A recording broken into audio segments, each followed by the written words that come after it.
प्रधानमंत्री नरेंद्र मोदी ने महाराष्ट्र के पुणे में आज मेट्रो रेल परियोजना का उद्घाटन किया। पीएम मोदी ने कुल 32.2 किलोमीटर पुणे मेट्रो रेल परियोजना के 12 किलोमीटर खंड का उद्घाटन किया। इस दौरान उन्होंने अपना टिकट खुद खरीदा और फिर मेट्रो में सवार हो गए।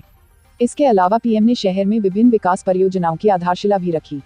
प्रधानमंत्री नरेंद्र मोदी ने मुलामुथा नदी प्रदूषण उपशमन परियोजना, 140 बसों और बनेर में निर्मित बस डिपो आर्क के लक्ष्मण आर्ट गैलरी संग्रहालय का उद्घाटन और शिलान्यास भी किया। पुणे में पीएम ने कहा कि इस समय देश 75वां आज़ादी का अमृत महोत्सव मना रहा है। भारत की आज़ादी में पुणे का ऐतिहासिक योगदान रहा है। मैं इस धरती के सभी स्वतंत्र सेनानियों को आदरपूर्वक श्रद्धांजलि देता हूँ। मुझे आज छत्रपति शिवाजी महाराज जी की भव्य प्रतिमा का लोकार्पण करने का सौभाग्य मिला है। प्रधानमंत्री नरेंद्र मोदी ने कहा कि 2014 तक देश के सिर्फ दिल्ली एनसीआर में ही मेट्रो का एक व्यापक विस्तार हुआ था। बाकी इक्का दुक्का शहरों में मेट्रो पहुंचनी शुरू ही हुई थी। आज देश के 2 दर्जन से अधिक शहरों में मेट्रो या तो ऑपरेशनल हो चुकी है या फिर जल्द चालू होने वाली है। 2014 तक देश के सिर्फ दिल्ली एनसीआर में ही मेट्रो का एक व्यापक विस्तार हुआ था। बाकी इक्का दुक्का शहरों में मेट्रो पहुंचनी शुरू हुई थी। आज देश के 2 दर्जन से अधिक शहरों में मेट्रो या तो ऑपरेशनल हो चुकी है। आज पुणे में मेट्रो का उद्घाटन कर पीएम मोदी ने मेट्रो सफर के दौरान बच्चों के साथ मिलकर बातचीत की गई।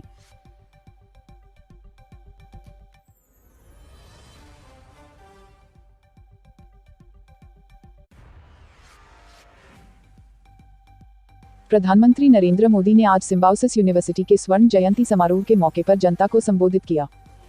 मोबाइल मैन्युफैक्चरिंग का एग्जाम्पल हमारे सामने है। कुछ साल पहले तक हमारे लिए मोबाइल मैन्युफैक्चरिंग और ऐसे ही न जाने कितने इलेक्ट्रॉनिक्स का एक ही मतलब था, इंपोर्ट करो, दुनिया में चच्चे हैं कहीं से ले आओ। डिफेंस सेक्टर में हम दशकों से ये मानकर चल रहे थे कि जो दूसरे देश हमें देंगे हम उसी के भरोसे कुछ कर सकते हैं। लेकिन आज स्थिति भी बदली है, परिस्थिति भी बदले हुए है। मोबाइल मैन्युफैक्चरिंग में भारत दुनिया का दूसरा सबसे बड़ा देश बनकर के उभरा है।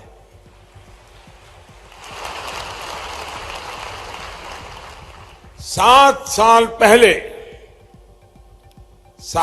पहले भारत में सिर्फ 2 मोबाइल मैन्युफैक्चरिंग कंपनियां थी। आज 200 से ज्यादा मैन्युफैक्चरिंग यूनिट्स इस काम में जुटी। डिफेंस में भी दुनिया के सबसे बड़े इंपोर्टर देश की पहचान वाला भारत आज डिफेंस एक्सपोर्टर बन रहा है। आज देश में 2 बड़े डिफेंस कॉरिडोर बन रहे हैं, जहां बड़े से बड़े आधुनिक हथियार बनेंगे, देश की रक्षा जरूरतों को पूरा करेंगे। यूक्रेन तथा रूस के बीच 11वें दिन भी जारी जंग के बीच में केंद्र सरकार ने भारत के बच्चों के साथ अन्य लोगों को वहां से सुरक्षित निकालकर लाने में बड़ी सफलता प्राप्त की है। नरेंद्र मोदी सरकार के ऑपरेशन गंगा के तहत भारत के लोगों को वापस लाने का काम तेजी से चल रहा है। हंगरी, रोमानिया तथा पोलैंड के रास्ते भारत के नागरिकों तथा स्टूडेंट्स को लाया जा रहा है। अब तक 13,000 से अधिक भारतीयों की वतन वापसी हो चुकी है। भारत आने वाले उत्तर प्रदेश के 50 मेडिकल छात्र छात्राओं ने लखनऊ में सीएम योगी आदित्यनाथ से उनके सरकारी आवास पर भेंट की। पंजाब के अमृतसर में एक बीएसएफ के जवान ने कैंप के अंदर अपने साथी जवानों पर गोलीबारी कर दी, जिसमें 5 जवानों की मौत हो गई और 1 जवान घायल है। इस घटना में फायरिंग करने वाले जवान की भी मौत हो गई है। उत्तर प्रदेश के सीतापुर में पौराणिक नगरी नैमिषारण्य में महर्षि दाधीच की तपोभूमि चक्र तीर्थ 84 कोसी परिक्रमा का शुभारंभ बहुत ही धूमधाम से हुआ।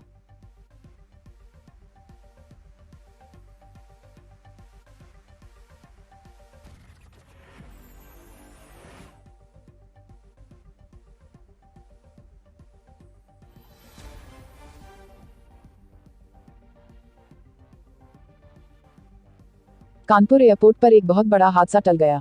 कोस्टगार्ड के एक विमान की लैंडिंग के वक्त बाईं तरफ का इंजन फेल हो गया। इसके चलते विमान अचानक दाईं तरफ मुड़ गया। विमान की स्पीड तेज होने की वजह से वह असंतुलित हो गया और रनवे को छोड़कर भागने लगा। गनीमत रही कि इस दौरान बड़ा हादसा टल गया। रनवे से उतरने के बाद विमान थोड़ी आगे जाकर रुक गया। हालांकि इसमें किसी तरह के नुकसान की खबर नहीं है। यूक्रेन के राष्ट्रपति वोलोदिमिर जेलेंस्की ने कहा कि वह रूस के राष्ट्रपति व्लादिमीर पुतिन से इस्तांबुल और अंकारा में मिलने को तैयार हैं। रूस यूक्रेन युद्ध का आज 11वां दिन है। आज रूस ने अपनी पूरी ताकत झोंक दिया है और यूक्रेन के कई इलाकों में ताबड़तोड़ हमले किए जा रहे हैं और रूसी सेनाएं अब यूक्रेन की राजधानी कीव के बहुत निकट पहुंचकर कभी भी कब्जा कर सकती है।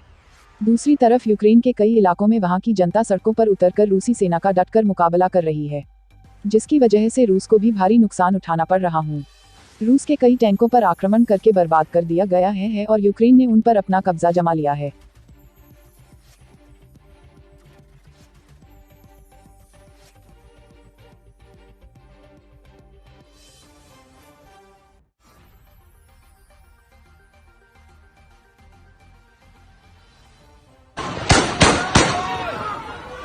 Нахуй домой!